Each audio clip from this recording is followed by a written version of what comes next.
आज आहेत आमच्या इकडे महाळ. तर महाळचं स्वयंपाकाची तयारी ही करायची होती.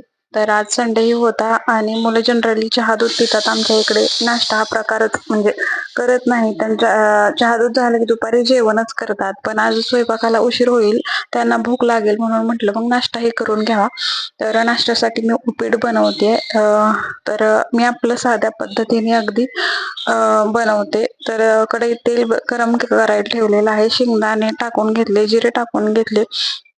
छान असे तळून घेतले. त्यानंतर कांदा, मिरची टाकून घेतली आणि पाणी ओतून घेतलं. कढीपत्ता मी विसरले होते, मी वरून नंतर टाकला. आणि आपल्याला भाजलेला रवा टाकून घेतला, मीठ टाकून घेतलं, छान अशी वाफ काढून घेतली आणि मीही खाऊन घेतलं आणि नंतर मल्हारलाही भरवलं. बाकीच्या दोघांची अजून अंघोळ झाली नव्हती. त्याने नंतर खाल्लं. तर इकडे मल्हार कसा करतोय चेहरा. तर बाय, भेटूया नेक्स्ट व्लॉग मध्ये.